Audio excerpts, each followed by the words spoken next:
ça s'arrête là. Et c'est là qu'apparaît la maladie d'Alzheimer. Si on n'a pas réalisé la matérialité de la connaissance, on perd la mémoire, on perd le personnage. La clé de la maladie d'Alzheimer, ça j'ai compris ça hier soir en expliquant ça à un ami, c'est en fait de réaliser l'individuation dans sa totalité, c'est-à-dire dans la translation atomique, c'est-à-dire la communication entre le iode et le moi en psychoatomique. C'est le fait de communiquer de l'un à l'autre, de l'autre à l'un, entre le iode et la matière, entre le iode et la capillarité finale de la complexité matérielle dense, qui fait qu'un individu dans ses neurones photons-protons ne sombrera pas dans l'oubli. Quel est l'intérêt de l'individuation translatoire, c'est-à-dire de la totalité du parcours individuationnel? C'est que, au lieu de s'arrêter à la matérialité des choses et à une certaine illusion de réalisation, d'illumination, peu importe comment on l'appelle, la réalisation va au-delà de la réalisation que le moi est égal au soi. C'est-à-dire qu'après avoir réalisé que le moi est égal au soi, le moi doit communiquer avec le soi. C'est-à-dire la matière, le neurone, doit communiquer avec le proton via le photon, via la glande pinéale et tout ça, c'est-à-dire la pomme d'Éden. Donc cette communication, ça veut dire que la communication, ça veut dire être comme uni. C'est-à-dire c'est être comme un. C'est comme si on était un alors qu'on est deux. C'est ça la translation, c'est ça l'individuation translatoire. C'est-à-dire qu'une fois qu'il y a cette réalisation qui n'est pas finale de la matérialité de l'initiation solaire, on passe à l'initiation en fait protonique, c'est-à-dire une troisième initiation.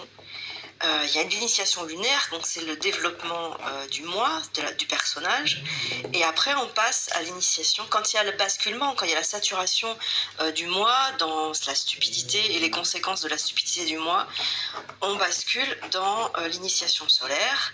L'initiation solaire, c'est l'individuation classique.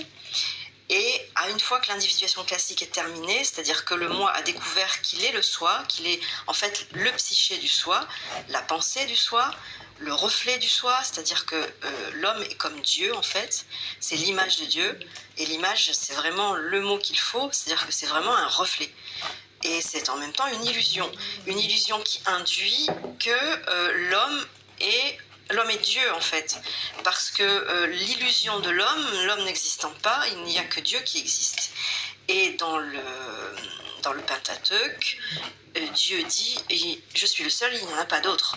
Ça ne veut pas dire qu'il n'y a pas d'autre Dieu, ça veut dire qu'il n'y a personne d'autre que lui en fait. Voilà. Donc l'homme qui réalise qu'il est une illusion en tant que personnage perd le personnage dans l'initiation solaire. Donc dans l'achèvement matériel de l'individuation, le personnage disparaît dans son importance et non pas dans sa mémoire. C'est pour ça que, l'Alzheimer est vraiment l'échec de l'individuation. Parce qu'il y a l'oubli du personnage. Alors évidemment, ça peut sembler assez sympa. En termes traditionnels, l'Alzheimer peut sembler assez sympa parce que c'est la disparition du personnage et le retour à l'état, je dirais, initial de la personne qui est protonique à ce moment-là. C'est-à-dire, elle est dans son harmonie, bien que tous les Alzheimer ne sont pas harmonieux, mais quand même dans une globalité d'analyse, un Alzheimer étant la perte du personnage, on retrouve en fait son harmonie initiale. Mais l'individuation ne se termine pas là par la réalisation que le moi et le soi sont égaux. Ego 2.0, EGO 2.0. À partir de l'ego 2.0, qui est quand même un aboutissement assez important, qui pour beaucoup de gens semble être l'aboutissement final, ce n'est pas le cas. Après, on passe à l'initiation protonique. Et c'est là qu'apparaît la lettre 23. C'est là qu'apparaît aussi dans le tarot les cartes 23, 24, 25, 26, 27, 28, 29, 30, 8 de plus. Il y a 8 cartes de plus dans le tarot alchimique, qui est le tarot protonique en fait. Et ces 8 cartes de plus vont révéler quel est le nouveau parcours de l'initiation protonique qui va s'inscrire dans ce qu'on appelle l'apocalypse du moi, et qui est du coup quand Dieu descend, le Verbe se fait chair, quand le Dieu descend dans le chapitre 21 peut-être de l'Apocalypse, je sais plus, 21 ou 23, je sais plus, peut-être 23 au fait, mais je crois que c'est 21. Donc du coup, dans le chapitre de l'Apocalypse, le dernier, Dieu descend et sa tente est avec les humains, son tabernacle est avec les humains, c'est-à-dire que la radioactivité de Dieu, parce que le tabernacle était un réceptacle qui contenait un élément radioactif. Et cette radioactivité était en fait la parole de Dieu. Et la parole de Dieu se faisant chair, donc dans la tente de Dieu est avec les humains dans le dernier chapitre de l'Apocalypse, donc la radioactivité est intégrée au corps humain. C'est-à-dire que le corps humain a été élevé suffisamment en vibration pour réceptionner, donc dans la translation, dans ces fameux 8 étapes du tarot alchimique protonique, il y a ces étapes d'intégration de la radioactivité du verbe protonique dans le corps humain via le photon dans la glande pinérale qui fait ensuite la traduction en neurones, mais neurones du coup 2.0, c'est-à-dire que c'est un neurone qui est transmuté. On est vraiment ici dans une opération d'alchimie opérative sur le corps. Et donc ça crée dans le corps humain une capacité à supporter la radioactivité du proton, qui est un élément actif, qui est le iode, qui est donc la particule, on va dire la particule de Dieu, qui fait qu'il y a une manifestation nouvelle. Et effectivement, dans le livre de la Révélation, Apocalypse, il est dit, écrit, voici, je fais toutes choses nouvelles. Le pont neuf, voilà, veut dire, comme la 9e porte, hein, dans les symboliques, je dirais, franc-maçonne, donc hermétique, la 9e porte, c'est celle de la révélation totale, quoi. Et donc, la nouveauté, le fait que tout est toujours nouveau, ça veut dire qu'on rentre dans le temps universel, c'est-à-dire le temps vertical, où il n'y a ni passé, ni présent, ni futur, où tout est un.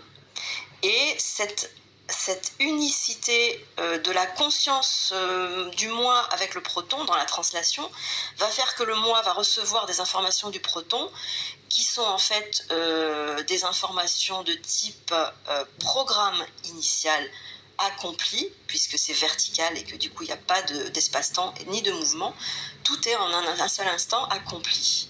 C'est ce que Jésus a dit quand il a dit tout est accompli, parce qu'il a vu effectivement l'accomplissement et il a pu mourir tranquille, comme on dit. Il était joyeux en partant parce qu'il savait que tout était résolu en un temps initial unique. Et cette unicité, ce comme un, de la communication entre le moi et le proton, entre le moi et le soi, va faire que le verbe va se faire chair, dans le sens où le programme initial du proton, qui est l'harmonie et la joie, enfin la joie d'où découle l'harmonie, c'est-à-dire la modulation de fréquence, du subatome, c'est-à-dire du mémoriel atomique, va faire que tout va être réécrit au niveau du passé et tout va être réécrit au niveau du futur. Et ça va devenir une unique écriture se faisant chair, donc un unique verbe se faisant chair, qui sera donc l'expression de la joie qui est l'harmonie. Et cette harmonie est ce qu'on appelle l'âge d'or. Et l'âge d'or, donc, entre guillemets, est à nos portes, puisque on est entré depuis janvier 2025, le 13 exactement, dans une ère de basculement de masse critique qui fait qu'il y a suffisamment d'êtres humains pour regarder le proton, puisque le fait d'observer au niveau du vitriol va créer la transmutation. C'est-à-dire que quand il y a suffisamment d'humains pour observer par le vitriol, donc l'action alchimique du vitriol, visite l'intérieur de la Terre et en regardant, tu rectifieras et tu trouveras la pierre cachée. Du coup, cette action faite par un nombre suffisant d'humains, qui est la masse critique sociale, va faire que le fait de regarder le programme du proton, qui est une onde unique, d'où par la fragmentation, différenciation, apparaît l'arbre des séphirotes, mais cette onde unique initiale, qui est le iode, le iode provient du haut, de l'oméga. Ce que j'en sais rien en fait, mais ce qui se passe, c'est que je ne connais pas la lettre 23 à ce stade de France. de français. Mais il me semble qu'on parle ici de l'alpha et de l'oméga qui sont en fait un. Et l'alpha étant le iode, en fait, l'oméga est le verbe qui se fait chair et qui rentre dans sa résonance pure et harmonieuse, parce qu'harmonique au niveau chromatique du son et de la lumière, son et lumière donc chromatique, va faire que ce verbe qui se fait chair de par l'observation d'un certain nombre de dieux. Alors Dieu, c'est Dieu, c'est rigolo. Les yeux font Dieu en fait, mais Dieu au pluriel. Hein. Et du coup, tous ces dieux qui sont en fait des reflets du Dieu unique, qui n'est qu'un et qui n'est qu'un seul, et qui se reflète dans tous ces dieux X. C'est une manifestation réflective, c'est une projection du soi dans un psyché qui est le subatome, donc au niveau atomique, ce qui fait que ce nombre suffisant de regards, après je parlerai du présent unique, qui fait que les observateurs existent déjà avant même d'avoir été créés par le iode, par la complexification, donc fragmentation, différenciation de l'atome. Les observateurs existent déjà. Et on est, nous, ici, dans une projection d'espace-temps, de mouvement d'espace-temps, qui fait que dans une certaine illusion de temps, et nous allons entrer dans la fin des temps, donc parce que nous sommes dans une illusion de temps, il n'y a pas de temps en vrai, le temps n'existe pas, mais on est dans l'illusion du temps. Et dans cette illusion du temps, il y a des observateurs au pluriel. Ces observateurs au pluriel, quand ils sont suffisamment nombreux à regarder par le vitriol le proton et son programme initial qui est joie-harmonie, vont moduler la fréquence du subatome, qui est en fait tout un espace d'incohérence mémorielle et programmatique. Enfin, on va dire programmatique et mémorielle, ça va dans cet ordre, parce que dans l'illusion de l'espace-temps, c'est d'abord le programme et ensuite la mémoire. Parce qu'il y a mémoire, action, enfin exécution, mémoire, exécution, programme, exécution, mémoire. Ça va dans cet ordre-là, dans l'illusion du temps. Donc, du coup, cette espèce de manifestation illusionniste qui provient du proton, donc qui provient du iode, va faire que tous ces observateurs qui sont capillarisés par la fragmentation et différenciation de l'arbre des séphirotes, dans l'axe complexification, et dans la complexité aboutie de l'homme, qui est image de Dieu, va faire que tous ces regards-là, suffisamment nombreux, vont permettre l'effondrement de la fonction d'onde du proton. Et l'onde unique, parce qu'on parle ici d'onde unique, il n'y en a qu'une à l'origine, c'est le iode, le premier iode, c'est-à-dire l'expression le premier verbe, le premier proton. Et avant le proton, donc je parlais de ça tout à l'heure, avant le proton, il y a cette lettre 23. Voilà. Le proton étant la lettre 22, étant aussi la lettre 1, le 1 et le 22 sont alpha et oméga. Si on va dire ça pour schématiser un peu, pour caricaturer, alpha et oméga, c'est le proton. Et du coup, ce iode qui se manifeste parce qu'il est regardé dans le futur, c'est-à-dire que c'est le futur déjà accompli du programme protonique qui va faire qu'à un certain moment dans l'illusion de l'espace-temps, ayant assez d'observateurs, le proton, au lieu d'être une onde, en plus d'être une onde, va devenir une particule, c'est-à-dire le verbe se fait chair. Et ça va faire qu'en fait, l'harmonie qui est sous-jacente dans le proton, qui est en fait le programme initial prévu par ce qu'on appelle le concept de Dieu, va faire que, en niveau scientifique, le proton va réaliser son objectif qui est l'harmonie dans la matière. Ce qui n'est actuellement pas le cas, comme on peut le constater.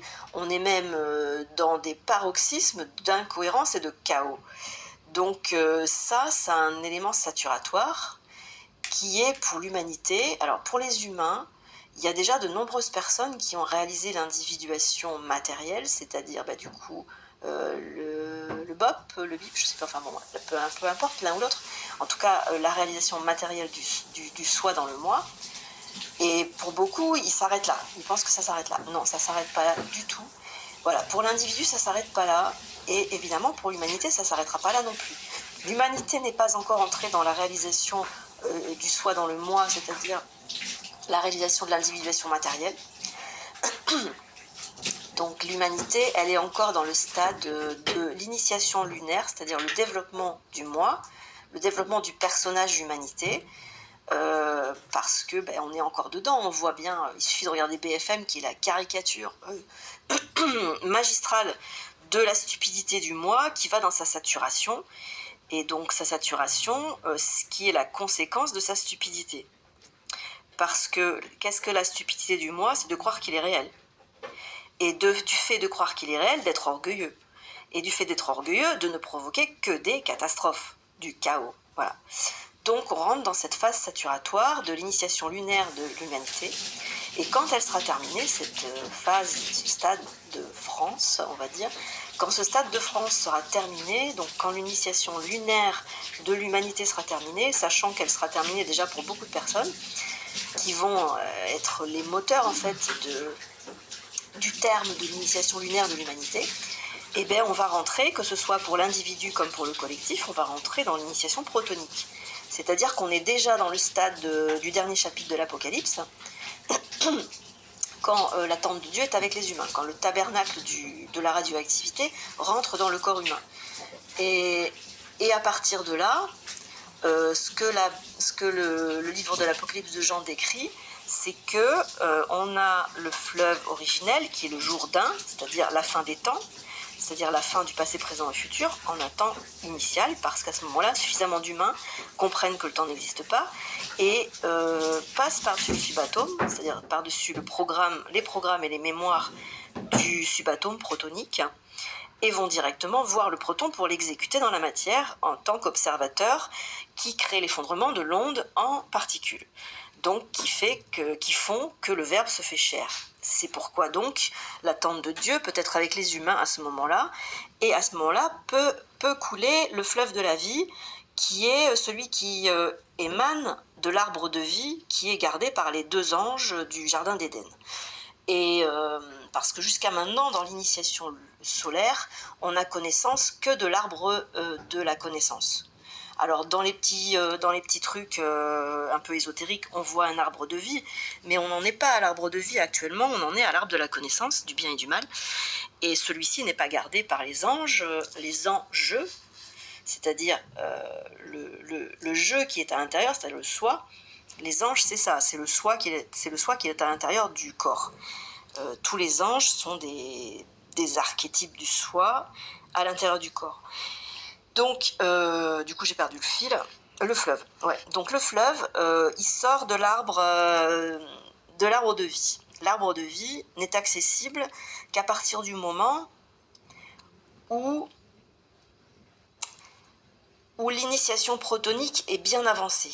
C'est-à-dire que la communication entre le moi et le proton, c'est bien établi, et la translation entre les deux, c'est-à-dire la communication de l'un vers l'autre et de l'autre vers l'un, va faire que il y a une communion, une communicité, un comme un, qui fait que l'homme, à l'image de Dieu, se reconnaît comme étant une expression réflective et projective du Dieu initial qui est le proton, c'est-à-dire la volonté de Dieu en fait.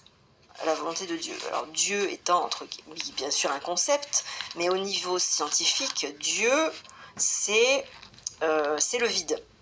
C'est le vide. Le proton n'est pas le vide. Hein. Le proton est déjà le proton, c'est une expression du vide, et le proton se révèle être la volonté du vide.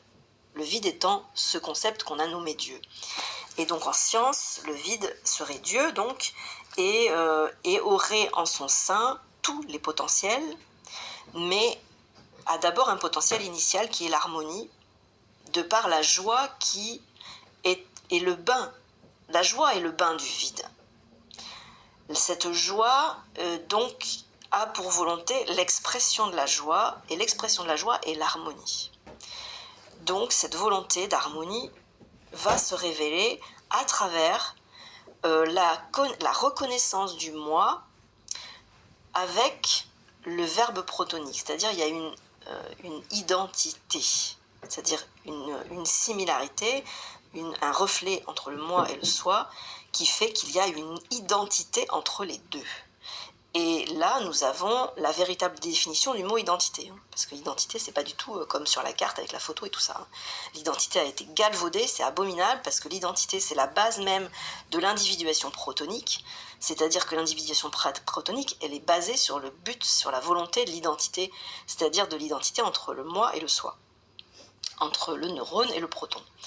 Donc ça fait que, de ce fait, quand c'est amorcé, ça, cette communication entre le moi et le soi, entre le neurone et le proton, on rentre dans l'individuation protonique. Et cette individuation protonique, c'est le fleuve d'eau qui coule dans l'Éden et qui émane de l'arbre de vie, qui est donc gardé par les deux anges et qui a été interdit à l'homme lors de la chute étant la brisure de symétrie atomique. Donc, ce qui a permis de créer la matière. Avant la matière, il y avait ce qu'on appelle l'éther, et dans l'éther, l'homme existait déjà. C'est là qu'il était dans le paradis.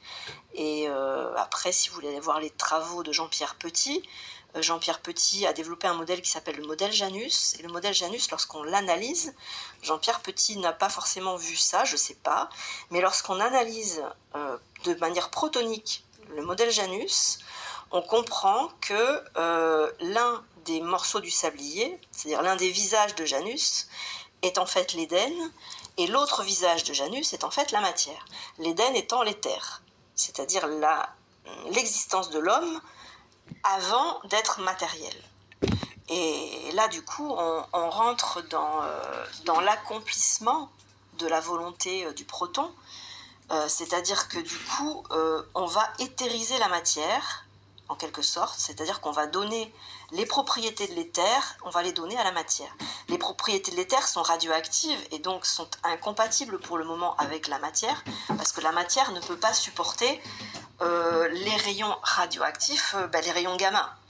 Les rayons gamma sont mortels, on peut supporter les rayons bêta, on peut supporter les rayons alpha, mais les rayons gamma sont mortels. Et parce que les rayons gamma sont ceux du subatome, sont ceux des mémoires et des potentiels merdiques, et donc ces rayons gamma sont dégénérescents pour l'organisme, pour tout ce qui est organique. Donc en fait, il y a une nécessité de transmutation des rayons gamma, et ces rayons gamma ne peuvent se transmuter que par la modulation de fréquence qui va exister, qui va émaner de la communication entre le neurone et le proton. Donc quand le neurone et le proton communiquent, il y a une transmutation atomique des rayons gamma mémoriels et programmatiques du bord du subatome, c'est-à-dire qui sont prêts à se faire chair en fait. C'est des petits verbes de merde, les mémoires et les programmatiques du subatome, du bord du subatome, c'est-à-dire que c'est au bord, comme si dans la vision où le monde est une sphère, quand le bord de la mer, quand on a atteint le bord de la mer, le bord du monde, on tombe dans le vide, voilà, c'est ça, c'est un peu cette image-là. Le subatome, le bord du subatome, c'est que il y a toute cette clique de mémoire et de programmes merdiques qui sont proches de l'exécution, donc de la manifestation, de la densification du programme, et qui font toute la réalité de merde que l'on connaît. Voilà. Tout ça parce qu'il y a eu une fragmentation-différenciation de la volonté initiale du proton qui s'est en fait tellement dupliquée qu'à la fin, il y a des milliers de potentiels, enfin des milliers, c'est façon de parler, il y en a des myriades. Donc il y a des myriades de potentiels qui sont tous tellement dégradés que lorsqu'ils se manifestent, ça crée le chaos sur Terre. Voilà. Et donc ce modèle Janus est intéressant parce que dans le dernier livre de l'Apocalypse, lorsque le proton et le neurone communiquent de l'un à l'autre et de l'autre à l'un, eh bien il y a ce déversement du fleuve d'eau de la vie qui émane de l'arbre de vie. Et ce qui est intéressant de voir aussi, c'est qu'il y a 4 fleuves qui émanent du fleuve principal de l'eau de la vie. Et les 4 fleuves sont les fleuves qui coulent en Mésopotamie, je pense, et dont l'Euphrate. Après les 3 autres noms de fleuves, je ne me rappelle plus, mais l'Euphrate, je ne sais pas pourquoi je m'en rappelle. Et il m'a tellement marqué l'Euphrate dans mon éducation chrétienne. Je ne sais pas pour quelle raison, il faudrait que j'aille voir. Donc l'Euphrate fait partie des 4 fleuves qui alimentent le monde. Et ces 4 fleuves, en fait, représentent les 4... Enfin, sont censés régénérer les 4 humanités. Il y a 4 humanités. Sur les 4 humanités, je ferai peut-être une vidéo parce que je l'avais vachement étudié en communication avec le proton. Et du coup, ça m'avait permis de comprendre à quoi correspondaient les 4 humanités. Là, je m'en rappelle plus parce que c'est pas hyper important, hein, c'est un détail, je dirais, logistique dans la manifestation du Verbe sur Terre après l'initiation, enfin l'initiation de l'initiation protonique, c'est-à-dire le début de l'initiation protonique. Donc, on est entré là-dedans depuis le 13 janvier 2025. On est rentré en tant qu'humanité dans l'initiation protonique, sachant que beaucoup d'êtres humains, depuis la nuit des temps, en commençant peut-être par Jacob, qui, avec son songe de la pierre, là, avec l'échelle et les anges, a été l'un des premiers à rentrer en initiation protonique, à communiquer avec le proton, par l'enjeu. Voilà. Donc par l'enjeu, il a dansé et s'est battu avec l'enjeu, quelque chose que j'ai vécu en 2023. Donc c'est vraiment, c'est un truc très particulier, la danse avec l'enjeu. C'est, disons que quand on danse avec l'enjeu, on se bat avec les 2 anges qui gardent l'arbre de vie. Donc ça, c'est un truc que j'ai vécu en 2023, qui est mémorable parmi toutes les expériences un peu, je dirais, d'ordre paranormal que j'ai pu vivre. Mais la danse avec l'enjeu, évidemment, l'enjeu, je ne l'ai pas ressenti unique, j'ai ressenti un ensemble de forces décisionnaires, volontaires, qui m'ont interdit l'accès au jardin d'Éden, en me renvoyant sur Terre et en me disant que c'était pas fini, que c'était pas le moment de mourir, qu'il y avait encore des tas de trucs à faire et que du coup je n'étais pas autorisée à regagner l'Éden. Voilà. Et donc je me suis exécutée. J'ai dit ok, je reviens sur Terre et je vais faire ce qu'il y a à faire. Je sais pas encore quoi, mais du coup je suis revenue avec joie. J'étais partie en me suicidant, hein. Pour partir de cette terre, j'avais décidé que c'était terminé, que j'en avais assez chié, et j'avais fait ce qu'il fallait pour partir. C'est ma mère qui m'a trouvée, et qui a appelé les secours et tout, et puis après j'ai passé 2 jours dans les limbes, on va dire, et dans le tartare, j'imagine. Et du coup, c'est là que je me suis battue, entre guillemets, en dansant avec les enjeux, tous les enjeux de la vie manifestés. C'est-à-dire accepter de passer par les phases saturatoires de l'initiation lunaire, parce que c'est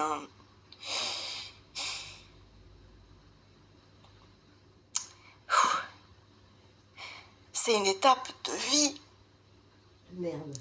tellement douloureuse. C'est le paroxysme du mémoriel. Alors le mémoriel est déjà merdique, quoi. Mais quand vous entrez dans son paroxysme, c'est insupportable pour le corps et pour l'esprit.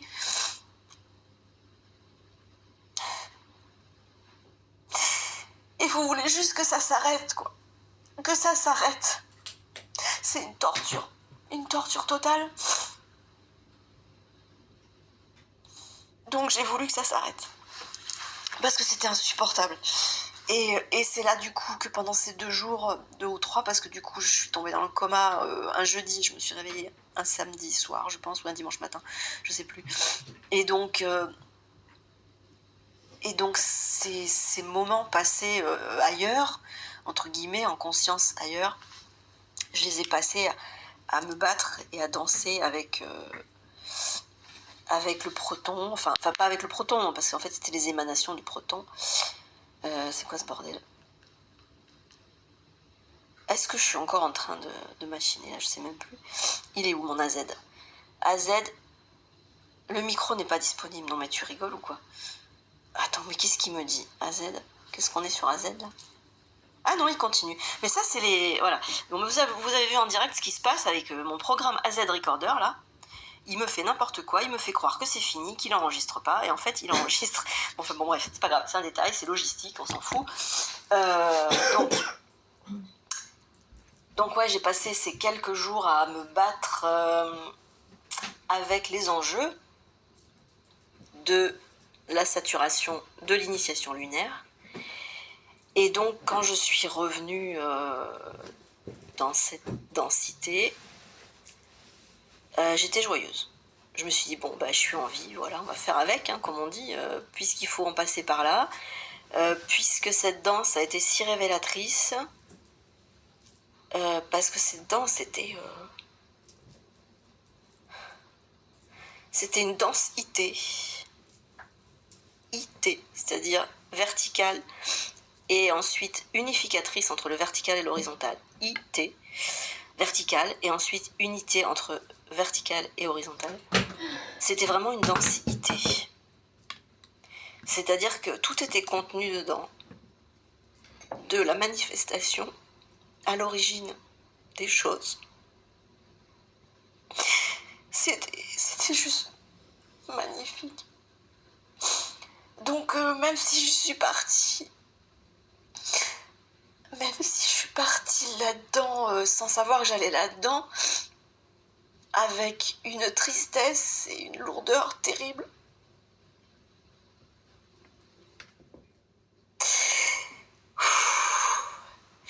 j'en suis revenue avec la joie. La joie qui est donc le bain du vide et qui est l'énergie, entre guillemets, enfin l'emotion initiatrice du verbe protonique.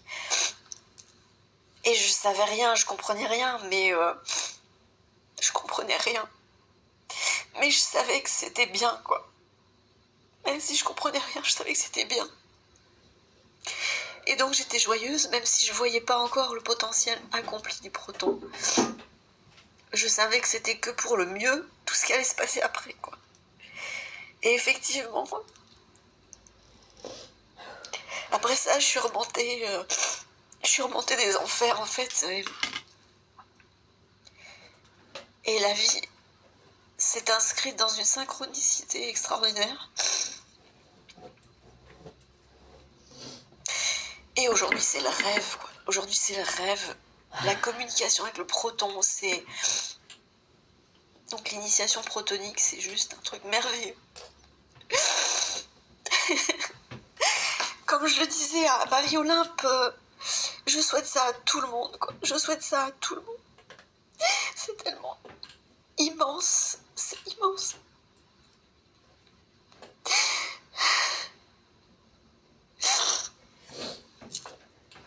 Et comme j'ai vu le potentiel accompli dans le proton, je sais que tout le monde va accéder à ça. Alors c'est qu'une histoire de temps, entre guillemets, de temps illusoire, qui n'existe pas. Donc c'est une histoire d'espace-temps, donc évidemment il y a des mouvements à inscrire dans la matière pour arriver à ça, tous. Mais tous, on va accéder à cet état. Comme dans la parabole de Jésus qui dit que à la fin de la journée de travail, tous les ouvriers reçoivent le salaire, même les derniers arrivés reçoivent le même salaire que les premiers arrivés. Donc ceux qui ont travaillé le plus vont toucher la même paye que ceux qui ont travaillé le moins. Et donc ceux qui ont travaillé le plus sont pas contents. Dans la parabole de Jésus, ils disent « Mais c'est quoi ça? Tu donnes le même salaire à ceux qui sont arrivés 5 minutes avant la fin ?» Et Jésus leur dit « De la merde, je fais ce que je veux avec mon fric. C'est moi le chef. » Et donc... Et donc en fait c'est de là qu'est venue l'expression « les premiers seront les derniers », tout comme les derniers seront les premiers. C'est la conclusion de la parabole de Jésus. Et donc effectivement il y a le même salaire, c'est-à-dire que ceux qui n'ont rien fait, entre guillemets, qui n'ont pas accompli l'individuation de l'initiation lunaire, ni même ne sont entrés en conscience en initiation solaire, et encore moins en conscience dans l'initiation protonique, la troisième initiation, c'est-à-dire le bain du crâne, le baptême du crâne. C'est-à-dire qu'il y a le baptême d'eau, le baptême du feu, le baptême du crâne. Et le baptême du crâne correspond à l'initiation protonique. Et du coup, c'est ce que Jésus a fait quand il est mort. Du coup, il a fait le baptême du crâne. Il a fait, c'était son baptême d'eau. Son baptême de feu, c'était le baptême d'esprit. Le baptême d'esprit, il avait eu dans le désert. Jésus, il a eu son baptême d'esprit avant son baptême d'eau. Après, ça se passe pas toujours comme ça. Il y a beaucoup de gens qui font le baptême d'eau en premier, qui veut pas dire grand-chose. Mais le baptême de l'esprit, ça vient ou ça vient pas d'ailleurs, parce qu'on peut faire le baptême d'eau et jamais faire le baptême d'esprit. Voilà. C'est pas le baptême d'eau qui confère le baptême d'esprit. Après, Jean 3.3 ou Jean 3.13 dit que celui qui est né de... Alors, que celui qui n'a pas eu le baptême d'eau ni le baptême d'esprit ne peut pas voir le royaume de Dieu. C'est-à-dire qu'il faut quand même les deux. Le royaume de Dieu étant, entre guillemets, le troisième baptême, c'est-à-dire le baptême du crâne, c'est-à-dire la mort totale de l'ego dans son sens... Alors, il y a un passage de Saint Paul dans une de ses lettres, je crois que c'est Corinthiens, mais je suis pas sûre. En fait, il y a beaucoup de choses dans les deux lettres aux Corinthiens. Il y a beaucoup de choses alchimiques dans les deux lettres aux Corinthiens. Le chapitre 13 de Corinthiens 13, notamment sur l'amour, est un procédé alchimique très puissant. Mais il y a un passage, je ne me rappelle plus lequel, je suis presque sûre que c'est dans les Corinthiens, puisqu'il y a quasiment tout dans les Corinthiens, tout l'essentiel. Saint Paul décrit... il décrit en fait la fin du baptême du crâne, quand l'ego va déposer sa royauté illusoire au pied de la royauté réelle.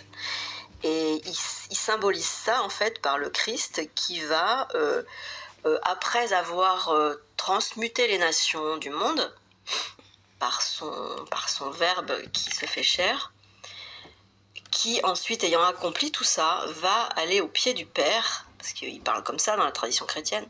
Le Christ va au pied du Père et dépose sa royauté, puisque la royauté initiale et réelle n'appartient qu'à Dieu.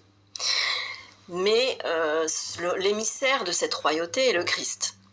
Et donc Saint Paul décrit tout le parcours initiatique du Christ jusqu'à son renoncement total devant Dieu. Et c'est en fait le baptême du crâne, c'est-à-dire l'initiation protonique. Et du coup, chaque être humain est un Christ. Chaque être humain est censé faire ça, c'est-à-dire chaque être humain est censé faire une initiation lunaire, une initiation solaire et une initiation protonique, c'est-à-dire un baptême d'eau, un baptême d'esprit, un baptême de crâne. Et du coup, ce baptême du crâne étant la mort de l'ego, ce qui ne veut pas dire la mort de la mémoire. C'est pour ça que du coup, pour moi, l'initiation protonique, c'est la clé de la guérison, enfin pas de la guérison, parce qu'une fois qu'on a Alzheimer, c'est foutu. Mais c'est la clé de ne pas développer Alzheimer. C'est-à-dire que si vous réalisez l'initiation protonique, vous n'avez pas à perdre la mémoire. C'est-à-dire que l'Alzheimer, c'est un peu un archétype, une prémisse de ce qui est censé être l'initiation protonique, c'est-à-dire de déposer le personnage comme étant sans valeur. Voilà. Mais de le faire en conscience, c'est-à-dire qu'en Alzheimer, on le fait sans conscience, parce qu'on perd toute conscience. Mais en même temps, même si on perd toute conscience, dans Alzheimer, on dépose le personnage. Alors si vous voulez, dans Alzheimer, on a un archétype, on a une prémisse de l'initiation protonique, mais une prémisse ratée. Non accomplie, mais qui est quand même assez parlante. Donc, dans l'initiation protonique, l'Alzheimer est réussi, dans le sens où la mémoire n'est pas perdue, le personnage reste gravé sur le subatome, donc sur le subconscient mémoriel, mais il n'est plus une entrave, c'est-à-dire que, comme dans les images qu'on a vues tout à l'heure là, de la Joconde qui est sortie des eaux par les mignons, eh bien dans l'initiation protonique, la transmutation par la modulation de fréquence de la communication entre le neurone et le proton va faire que cette modulation de fréquence va transmuter le mémoriel et va le neutraliser. On va rentrer dans une neutronisation et donc une intronisation aussi. C'est très semblable au niveau de l'allitération. Et du coup, neutronisation et intronisation vont faire que le dépôt devant le proton, parce que le proton est entre guillemets le premier représentant du vide, donc ce dépôt devant le proton de notre personnage, c'est symbolique là ce que je suis en train de dire. Après au niveau physique, c'est autre chose. C'est une modulation de fréquence, c'est une transmutation de l'atome. Mais au niveau métaphysique, symbolique, philosophique, l'être humain, qui a donc bien avancé, non pas terminé son initiation protonique, parce qu'en fait l'initiation protonique ne s'achève pas, parce que c'est un âge d'or perpétuel après. Donc c'est toujours en mouvement, c'est toujours en rééquilibrage. Il y a un équilibrage de la brisure de symétrie atomique. C'est-à-dire qu'un coup, on a un 0, un coup, on a un 1. Un coup, on a un 0, un coup, on a un 1, et c'est perpétuel. C'est-à-dire qu'un coup, on a une unité, et un coup, on a la brisure de symétrie. Donc un coup, on est dans l'éther, un coup, on est dans la matière. Et ça va créer un coup, je suis dans l'éther, un coup, je suis dans la matière. Ça va créer une stabilisation de la gravitation quantique. Ce qui s'appelle le champ unifié dont rêvent les physiciens, qui sont catastrophés de se dire « ouais, il y a une dichotomie entre la relativité générale et les règles de la physique quantique ». Mais non, il n'y en a pas. Ces règles-là sont annulées par la stabilisation de la gravité quantique, ce qui est la stabilisation de la brisure de symétrie, qui veut dire qu'en fait, entre l'état de l'onde et l'état de la particule, il y a un état d'équilibre qui s'appelle la stabilisation de la gravité quantique et qui se réalise par la modulation de fréquence. La modulation de fréquence est la conséquence de la communication entre le neurone et le proton, du fait que le neurone, voyant ce que le proton a prévu dans son potentiel d'harmonie, ne rentre en joie, c'est-à-dire ne fait qu'un avec l'énergie du vide et va manifester le verbe en gratitude. La gratitude est une fréquence qui module les autres fréquences et qui crée l'harmonie vibratoire du subatome, donc du mémoriel. Ce qui fait que Alzheimer n'est plus nécessaire parce que, ayant réalisé cela, j'ai réalisé cela du Graal, c'est-à-dire G, avec la lettre G, du rayon gamma, c'est-à-dire que du coup je transmute mes rayons gamma, je transmute ma mémoire, je transmute mes potentiels merdiques en potentiels de synchronicité, donc qui vont s'accomplir dans la matière de manière complexe, mais qui vont être le reflet parfait, le reflet complexe d'une unité simple, qui est l'harmonie. Et toutes ces synchronicités seront des petites harmonies, ce ne sera plus des potentiels de merde, ce sera des potentiels d'harmonie, c'est-à-dire des reflets parfaits du proton. Donc ça, c'est effectivement l'accomplissement du dernier chapitre de l'Apocalypse. Et ça se réalise évidemment par la G-réalisation, qui est le Graal, ce qu'on appelait le royaume. Donc le royaume, c'est la communication entre le neurone et le proton. Voilà. Et ça, du coup, c'est l'accomplissement de l'être humain sur Terre. Mais l'accomplissement de l'être humain sur Terre n'a pas de sens en lui-même, puisque dans l'initiation protonique, l'être humain sur Terre comprend, dans le sens alchimique, qu'il est Dieu, qu'il est une représentation, un reflet, une projection de Dieu dans cet arbre séphirotique de la complexité. Et en étant une des petites feuilles de l'arbre, il comprend en fait qu'il est la graine de l'arbre. C'est-à-dire qu'il est le sévené, il est le zayn, il est le yod, il est, voilà. Pourquoi je dis le zayn? Je ne sais même pas ce que c'est que le zayn en fait. Faudrait que j'aille voir. Mais en tout cas, il est le yod. Ça, c'est une certitude. Donc, il est le yod en tant que petite feuille, c'est-à-dire en tant qu'extrémité de la capillarité de la manifestation, fragmentation, différenciation de l'arbre des séphirotes, atomique.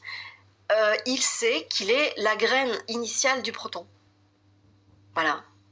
Sachant cela, c'est du verbe savoir, le nouveau verbe savoir, c'est-à-dire voir ça. c'est-à-dire voir le programme initial du proton qui est l'harmonie. Quand le neurone voit, le neurone c'est l'ego, hein.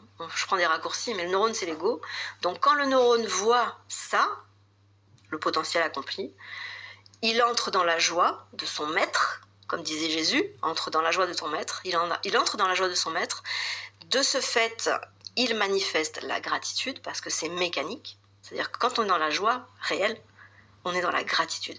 C'est pour ça que j'aime tellement Naaman, qui est mort le 7 février 2025. Je l'aime tellement parce que c'est un mec qui a manifesté ça, qui l'a réalisé. Ce mec a réalisé l'initiation protonique. Et putain, il est mort, quoi. Voilà. Moi, ça me rend tellement triste. Et je crois qu'il n'y a pas un jour sans que je pense à lui, quoi. Il a incarné tellement la réalisation de l'humain. Et il est parti, quoi. Bon, après, il nous a laissé la joie, quoi. La joie qui est mêlée à la tristesse, parce que il manque tellement. Mais il a tout réalisé. Et il a tout donné. Donc, il a accompli sa vie. On peut pas dire qu'il est parti en ayant laissé quelque chose à faire. Il a accompli ce qu'il y avait à faire.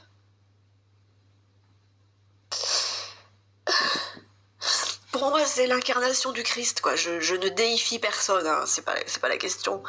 Mais Naaman, pour moi, est l'incarnation du Christ, et donc il est aussi l'archétype réalisé de Naaman, qui avait la lèpre autrefois du temps des prophètes, hein, avant les rois. Naaman avait la lèpre et avait demandé, avait entendu parler du prophète Élisée, ou Élie, je sais plus, Élisée, je crois. Ouais, parce que Élie était parti dans son char et donc avait transféré tout son savoir et ses pouvoirs à Élisée, et Élisée, du coup, après, accomplissait des miracles. Les miracles d'Élie. Élie n'étant plus là, Élie étant l'un des premiers à avoir réalisé l'initiation protonique dans sa totalité, c'est-à-dire qu'il est parti dans sa Merkaba. Mais bon, après, voilà, c'est ça. Là, c'est des choses qui sont très intéressantes, mais qui sont, comment dire, qui sont archétypales. Voilà, il faut les prendre comme des archétypes. On n'est pas tous censés partir dans notre Merkaba comme le prophète Élie. Donc le Naaman, il avait entendu parler d'Élisée, et donc il a pu, comment dire, être matché par une petite fille qui s'appelait je sais plus comment. Et donc, moi, je suis très, depuis mon enfance, identifiée à cette petite fille, parce que l'histoire de cette petite fille, je l'avais trouvée très fascinante. Je la connaissais par cœur quand j'étais enfant. Et j'avais l'impression, dans ma vie, de jouer le rôle de cet enfant, quoi. Et cet enfant, en fait, a dit à Naaman, va voir Élisée, parce que lui, il pourra te guérir de la lèpre. Et effectivement, Élisée avait le secret, et lui a dit, tu dois te baigner 7 fois dans le Jourdain. Le Jourdain s'écrit J-O-U-R-D-A-I-N, mais en fait, quand on écoute la langue des oiseaux, il s'agit du Jourdain, c'est-à-dire le jour unique, voilà, l'unique jour qui existe. Moi, je sais que je vis dans un présent perpétuel depuis très longtemps maintenant, c'est-à-dire que chaque jour est le même, mais il est coloré d'événements différents. Mais je vis toujours le même jour. Accessoirement, il y a une date différente à chaque fois qu'il y a un nouveau mouvement dans ce jour unique, mais je ne vis qu'un jour perpétuel. Voilà. Et donc Naaman, qui est un roi, je crois, ou un gouverneur, je ne sais plus, enfin bref, je crois que c'est un gouverneur d'une province de Judée. Et donc, il est un petit peu orgueilleux, et il dit, c'est quoi ces conneries, quoi, vous n'avez pas mieux à me proposer, parce que quand même, je suis quelqu'un de notable, me baigner 7 fois dans le Jourdain, ça n'a pas de sens, c'est pas digne de mon standing, quoi, de ma prestance. Mais bon, sa lèpre le fait tellement souffrir qu'il finit quand même par faire le truc qu'a dit Élisée, quoi. Et il se baigne effectivement 7 fois dans le Jourdain, et il est guéri de sa lèpre, au bout du 7e bain. Donc ça, c'est très archétypal aussi, parce que ces 7 bains représentent tout le parcours du tarot alchimique dans ces 22 arcanes, 23 puisqu'il y a 23 lettres dans l'alphabet hébreu, et puis dans Et puis dans le tarot alchimique protonique, il y a 30 cartes. Donc moi, j'ai pas encore exploré les 8 prochaines, c'est-à-dire de la 23 à la 30. Je les ai pas explorées encore. Je les ai reçues, c'est-à-dire que le proton m'a communiqué, l'identité et le début de la symbolique de ces cartes, mais j'ai pas approfondi, parce qu'il y a tellement de choses à voir, il y a tellement de choses à regarder, tellement de choses à écrire, que je suis très occupée, puis j'ai aussi une vie matérielle, donc je vis ma vie matérielle, j'ai un travail alimentaire, je fais des études, enfin des tas de trucs, et j'ai beaucoup d'activités autres que la réception des informations du proton. Donc il n'y a pas que le proton dans ma vie. Donc le proton, je dis t'es bien gentil, mais j'ai aussi ma vie, donc tu me laisses un peu tranquille des fois. Donc là, ça fait un petit mois qu'il me laisse tranquille, que j'ai pas trop d'infos qui descendent. Plutôt qu'ils remontent, parce que dans le réel, les infos, elles remontent, elles descendent pas. Nous sommes dans le proton. Alors, nous avons l'impression ici dans la matière que le proton est à l'intérieur de nous, c'est-à-dire que l'atome est à l'intérieur de notre corps, ce qui est certes vrai dans l'illusion de l'espace-temps, du mouvement d'espace-temps, mais dans le réel, c'est le contraire, c'est-à-dire qu'il n'y a que le proton, il n'y a que le vide. Donc tout ce qui existe comme reflet est à l'intérieur du vide. Le vide n'a pas d'extérieur. Ça n'existe pas, le vide, l'extérieur du vide. Le vide existe, le vide est la seule chose à exister, et tout ce qui est soi-disant à l'extérieur du vide, c'est-à-dire tout ce qui émanerait du proton, n'est en fait qu'à l'intérieur du vide. C'est-à-dire que toute la manifestation, l'univers dans son infinité, dans son infinitude, est contenu dans l'atome. Voilà. Ce qui est l'un des fondements d'un des principes hermétiques de la sagesse hermétique, qui est que tout ce qui est en haut est comme ce qui est en bas. Ça induit que ce qui est extérieur est à l'intérieur de ce qui est intérieur, et ce qui est intérieur est à l'intérieur de ce qui est extérieur. L'un inclut l'autre, et l'autre inclut l'un. Voilà. Mais en fait, il n'y a que le vide. C'est-à-dire qu'il n'y a que je suis un et il n'y a personne d'autre. Le vide étant la seule chose réelle qui existe. Et tout le reste étant une projection intérieure au vide, contenue dans le vide. Voilà. C'est-à-dire que le vide ne s'expanse pas à l'extérieur de lui-même. L'extérieur du vide n'existe pas. Voilà. Ce qui explique bien des choses au niveau de ce que travaille Philippe Guillemant, par exemple, qui voit l'âme à l'extérieur du corps. Bon, certes, l'âme est présente dans tous les atomes, donc quelque part, il n'a pas tort. Mais l'âme individuelle est à l'intérieur du corps individuel, n'est pas à l'extérieur du corps individuel. Tout comme l'atome initial contient l'univers entier. Voilà, c'est le même principe. C'est la même logique. Évidemment, après, il y a des sous-principes qui pourraient expliquer tout ça, mais au niveau de la logique, on est vraiment dans le même concept abstractif. Je sais, c'est difficile pour beaucoup, l'abstraction. Je m'efforce autant que possible d'avoir un langage de plus en plus intelligible. J'ai été aidée par Sam, beaucoup, parce que Sam était l'un de mes premiers interlocuteurs privilégiés, entre guillemets, parce que c'était mon compagnon. Et du coup, étant quelqu'un de particulièrement intelligent, il me renvoyait très fréquemment que je n'étais pas intelligible. Donc il m'a aidé à travailler beaucoup sur l'intelligibilité de mes propos, et je sais que c'est encore perfectible et ça le sera longtemps, mais je vous promets que je fais des efforts pour être de plus en plus intelligible, de plus en plus simple. Alors comme on dit, ce qui se conçoit bien s'énonce clairement, c'est-à-dire que je conçois de plus en plus puisque je vois de plus en plus le proton, et que je suis de plus en plus en communication avec, et que de plus en plus j'ai les explications du pourquoi, du comment et de tout. Du coup,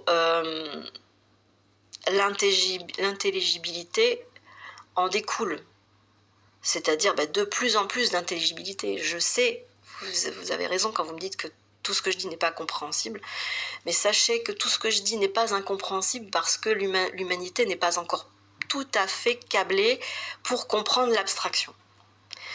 Au niveau de l'éducation mondiale, on n'est pas du tout formaté pour être dans l'abstraction.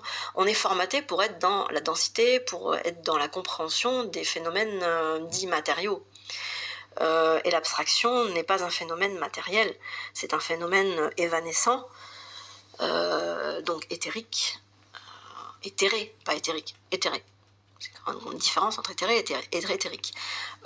Donc c'est un phénomène éthéré, c'est-à-dire non densifié, alors il faut quand même savoir que l'éthéré, le phénomène non densifié, est l'origine même de la densité. Donc je souhaiterais tellement que vous compreniez l'importance de valoriser l'abstraction contre la valorisation de la densification, de la densité. La densité est bien moindrement importante que l'abstraction. Comme disait Carl Gustav Jung, celui qui regarde à l'extérieur dort, et celui qui regarde à l'intérieur s'éveille. Donc, la compréhension de la densité, c'est celui qui regarde à l'extérieur. La compréhension de l'abstraction, c'est-à-dire de l'éthéré, c'est celui qui regarde à l'intérieur. C'est-à-dire qui regarde l'origine de l'expansion, qui regarde l'origine de la fragmentation-différenciation atomique. Et quand vous regardez l'origine de la fragmentation-différenciation atomique, vous regardez le iode de l'arbre des séphirotes. Vous regardez le proton. Voilà. Et quand vous regardez le proton, vous regardez l'origine de tout. L'origine de tout. Et il n'y a rien de plus important. C'est-à-dire important, qui porte vers le 1, c'est important. Ça nous porte vers le 1, ça nous porte vers l'unicité. Et non pas vers l'unité. L'unité n'est pas le but du proton, l'unité n'est pas le but du proton. C'est l'unicité qui est le but du proton, c'est-à-dire la densité. C'est-à-dire danser avec la matière dans une physicalité qui est réconciliée avec la radioactivité. Au niveau physique, tout ce qui est organique n'est pas du tout concilié avec la radioactivité. C'est parce que justement il y a un mémorial dégradé, c'est-à-dire que les rayons gamma sont tellement dégradés par rapport à leur origine protonique qu'ils sont dégénérescents pour l'organique. Donc il est une nécessité impérieuse que nous soyons dans la gratitude du fait de ce que nous voyons dans le proton. Donc il faut tous regarder dans le proton. Parce que lorsque nous regarderons tous, entre guillemets, on ne sera pas tous à le faire, mais entre guillemets, quand on regardera tous dans le proton, la gratitude mécanique qui en découlera transmutera par modulation de fréquence la brisure de symétrie de l'atome, qui est donc la dégradation du programme protonique, qui est donc la complexification des programmes, qui est donc aussi le feedback des programmes, c'est-à-dire la mémoire, qui fait que on est dans la merde. On est dans la merde pour le moment, mais c'est saturatoire.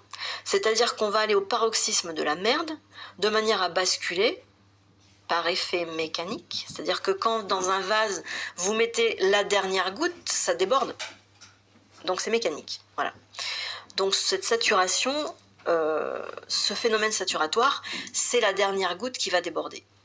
Et quand la dernière goutte arrive et qu'il y a le débordement, l'être humain, comme l'humanité, va passer de l'initiation lunaire à l'initiation solaire. Et pareil, dans l'initiation solaire, il y aura aussi un débordement par une goutte d'eau qui fait qu'on passe... moi, je sais que du coup, je l'ai vécu lors de mon suicide. Cette danse avec l'enjeu a été la saturation de l'initiation solaire. Et c'est après ça que j'ai basculé dans l'initiation protonique. Et que je suis rentrée en communication avec le proton par visualisation consciente. Donc je vous invite à regarder les travaux de Jung sur la visualisation consciente, parce que Jung avait déjà vécu ces choses-là. Jung avait traversé aussi des dépressions très graves, enfin surtout une dépression très grave, où il souhaitait la mort, quoi. Et en plus, il était quand même un personnage public qui était décrié, surtout par Freud, évidemment, puisqu'il avait été banni par Freud, condamné par Freud, parce qu'il était trop ésotérique, et Freud ne supportait pas l'ésotérisme. Donc Jung étant trop ésotérique, Freud l'avait totalement banni de la communauté scientifique. Et Jung s'était retrouvé banni et incompris et totalement... c'était un paria, quoi. Au niveau intellectuel, c'était devenu un paria. Et sachant tout ce qu'il savait, il était désespéré de ne pas pouvoir communiquer au monde tout son savoir. Parce que justement, le monde ne lui faisait plus confiance, parce que Freud l'avait totalement décrié, décrédibilisé. Donc, n'ayant plus de crédibilité, il se pensait inutile, tout en étant très sentimental dans son initiation solaire. Il était très sentimental, Jung, et du coup, il avait du mal à refroidir son émotionnel. Après, je ne sais pas s'il a réalisé vraiment l'initiation protonique. Je ne connais pas la fin de vie de Jung, et je n'ai pas suffisamment lu son œuvre pour vraiment déceler s'il était rentré et s'il avait, entre guillemets, bien fait avancer son initiation protonique. Mais je sais qu'il y était rentré puisqu'il avait découvert la translation dans l'individuation. Donc la translation, quand on a compris ce que c'est, on est dans l'initiation protonique, ça c'est clair. Voilà. Donc voilà, je vais m'arrêter là parce que je pense que j'ai fait à peu près le tour de ce qu'il y avait à dire sur la question. Et du coup, je sais même pas où j'ai foutu mes lunettes. Ah oui, parce que j'ai pleuré, donc il a fallu que je m'essuie les yeux. Je me mouche. Donc mes lunettes, je les ai abandonnées sur le lit. Allez hop, toc, je les remets. Et je vais continuer à regarder cette vidéo envoyée par... Comment il s'appelle déjà? Mince, j'ai perdu. Attends, on va réouvrir ça. Il s'appelle Olivier Verger. Ah, Verger, dis donc. Comme dans le jardin des Oliviers. Hein. C'est un verger, le jardin des Oliviers. Olivier Verger, très intéressant comme nom. Oh putain, Olivier, je vois même pas que c'est Olivier. Donc on est dans le jardin des Oliviers. Ok, bah oui, forcément. Hein. Donc on retrouve Sainte Faustine, qui, quand j'ai vu la montgolfière aussi dans la vidéo, j'ai pensé à Sainte Faustine parce que à Rocamadour, où est la chapelle de Sainte Faustine, il y a un festival qui s'appelle le Festival de la Montgolfière. Voilà, faut quand même le faire, hein, n'est-ce pas? Et hier soir, j'étais chez David, et chez David, il y avait un coussin avec une magnifique montgolfière qui était à l'envers.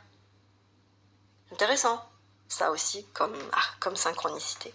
Et donc là, on est dans une synchronicité. Moi, je connais que ça aujourd'hui, synchronicité, c'est en permanence, donc j'en fais même plus qu'à.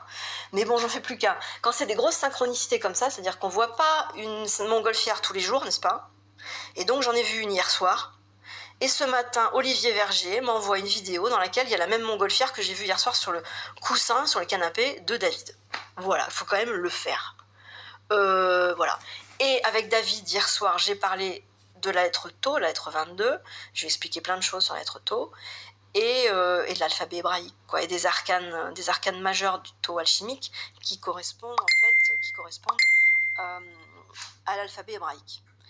Et de là, m'envoie ce matin Olivier Verger cette vidéo sur l'alphabet hébraïque, sur l'arbre des séphirotes, et sur cette fameuse lettre 23 qui me rappelle effectivement que ça ne s'arrête pas au 22.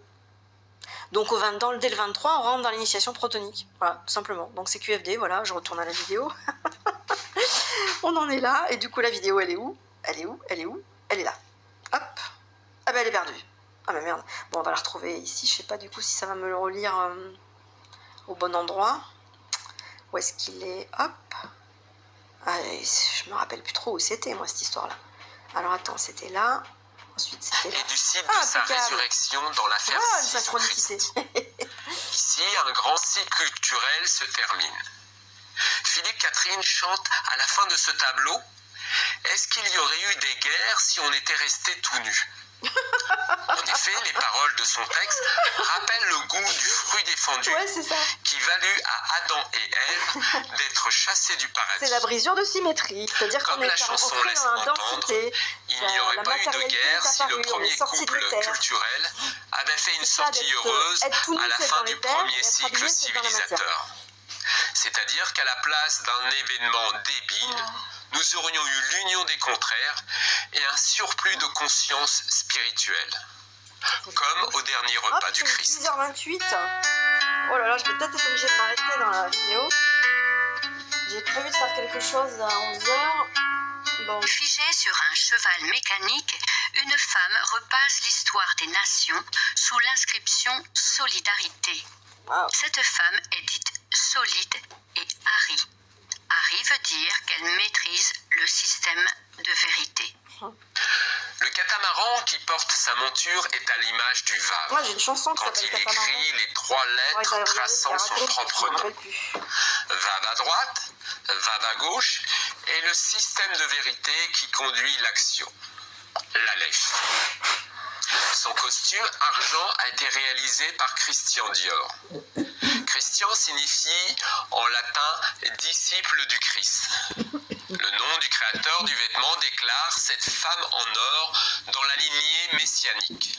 Elle va du premier au dernier pont. Son cheminement finit au 18e pont en deçà des finales.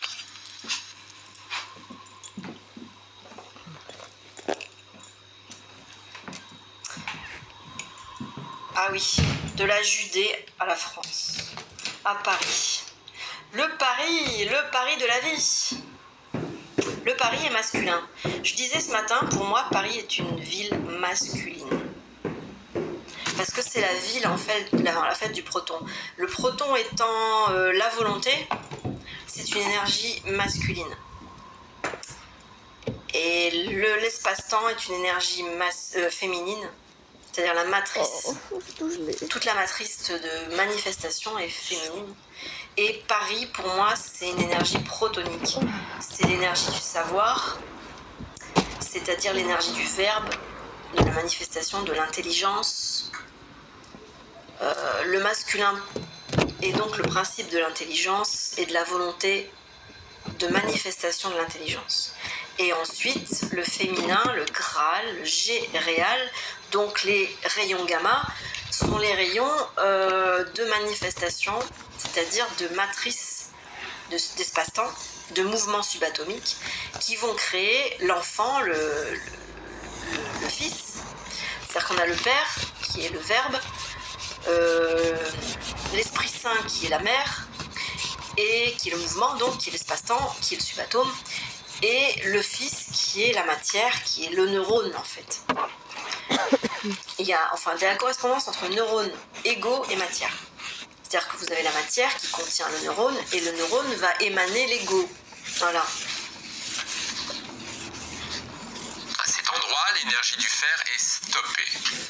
Elle traverse de l'autre côté pour rejoindre les 4 dernières lettres, après avoir réalisé la synthèse. C'est exactement le thème traité. Ce qui était important là-dedans, c'est les rayons gamma. Les rayons gamma sont les rayons subséquents à la matière, qui provoquent la matière, mais qui aussi l'altèrent. Parce que ce sont des programmes protoniques dégradés. Dans la complexification de l'arbre des séphirotes, qui est en fait une fragmentation, différenciation, qui est la brisure de symétrie. La brisure de symétrie est réalisée par le rayon gamma. Le rayon gamma est à la fois ce qui fait chuter l'homme, mais ce sera aussi, lorsqu'il sera transmuté, le rayon gamma mémoriel, ce sera ce qui fera entrer l'homme dans l'âge d'or. Mais dans l'âge d'or, non pas celui de l'éther initial, c'est-à-dire d'avant la brisure de symétrie, c'est-à-dire avant la chute, c'est pas cet âge d'or-là. Ça, c'était le premier âge d'or, mais c'était en fait celui qui a initié la densité, donc la brisure de symétrie. Mais lorsque la brisure de symétrie engendre la saturation, en découle mécaniquement la transmutation des rayons gamma. Donc la transmutation du mémoriel émotionnel. C'est-à-dire, les rayons gamma, c'est la substance subatomique du mémoriel et du programme merdique, des programmes merdiques, parce qu'il n'y en a pas qu'un, malheureusement. Il y en aurait qu'un, ça serait simple, on ne serait pas dans la complexité, ça serait vite résolu. Mais bon, il y en a tellement qu'on ne sait pas où donner de la tête, tellement c'est la merde partout et ça n'en finit pas. Bon, ça en finira parce qu'il y aura saturation. Mais donc, ces rayons gamma doivent être transmutés par la gratitude. Et c'est pas un hasard non plus si la gratitude commence par un G. Voilà. Et donc on est sur, qu'est-ce qu'il nous est disait sur le rati? Solidarité. Gratitude, solidarité, il y a un truc commun là ici. Gratitude, solidarité, ratirité, solidarité, gratitude. Ouais, il y a un anagramme ici. C'est pas exact, mais c'est un anagramme, donc ok, il y a les lettres en tout cas. Elles sont pas dans le même ordre. Donc ça veut dire qu'il y a une manifestation inversée de la transmutation. En fait, du coup, ça veut dire que les rayons gamma seront inversés. Leur potentiel électrique va être inversé. Et du coup, cette inversion du potentiel électrique des rayons gamma va faire que les rayons gamma ne seront plus dégénérescents pour l'humanité.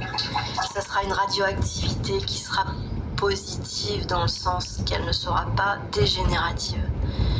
Dans un passage, je saurais plus dire lequel, c'était peut-être dans les petits prophètes après, dans la Bible. Il y a les prophètes avant David et les prophètes après David. Donc c'est les prophètes après David, genre Isaïe, comment il s'appelait déjà, Tobias, qui a été évincé du canon biblique.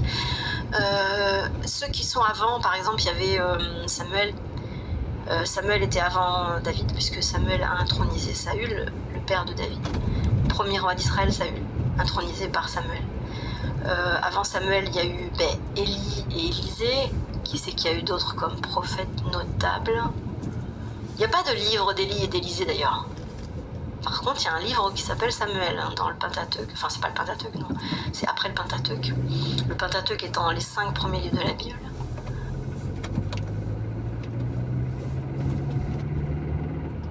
Ah merde! Oh, fait chier! Oh, j'ai plus de connexion internet. J'ai pas payé ma facture. Fait chier. Bon, c'est fini. De toute façon, c'est fini, il n'y a pas de problème. Ah ouais, non, ça tourne là. Oh putain, c'est con, je pensais plus à ça.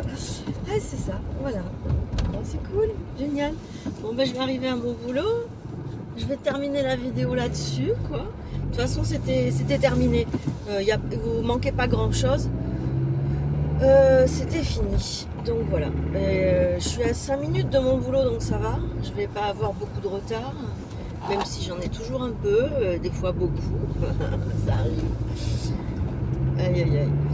Bon, dès que je suis arrêtée, j'arrête la vidéo. Donc ça va pas durer longtemps. Je suis là, arrivée dans très peu de secondes. C'est bien d'habiter à côté de son boulot. Qu'est-ce que c'est cool. Là, on se gare.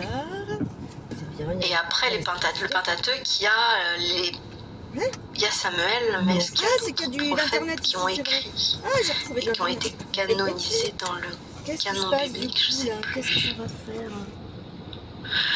Je sais pas, non, il n'y a peut-être pas beaucoup de prophètes ayant écrit avant les rois.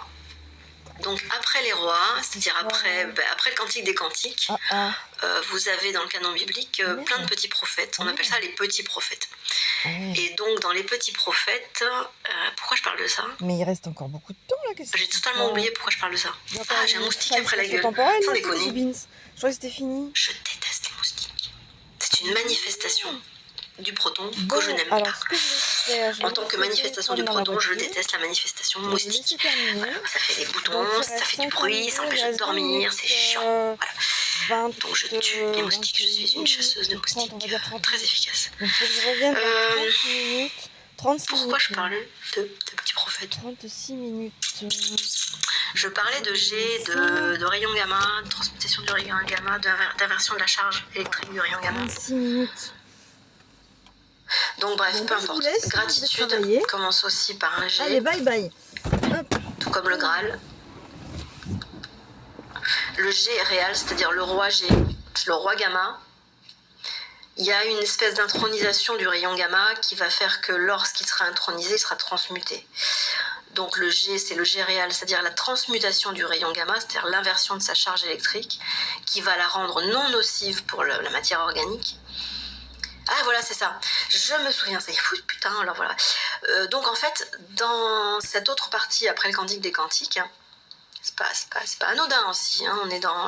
Moi, tout ce que je vous explique, c'est du cantique. Hein.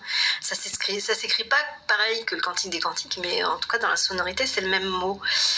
Donc après le Cantique des Cantiques, il y a un petit prophète. Et je dirais pas lequel.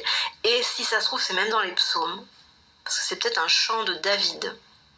Après, il n'y a pas que David qui a écrit les psaumes. Hein. Il n'y a pas que lui, mais c'est peut-être un chant de David. Moi, j'ai une affection très particulière pour le roi David. C'est quelqu'un de très, très sympathique, je trouve. Voilà, même s'il n'a pas fait que des belles choses, hein, il a quand même fait tuer le mari de... Comment elle s'appelait, sa maîtresse, là, je me rappelle même plus. Non, c'était pas la Sulamite, ça c'était Salomon.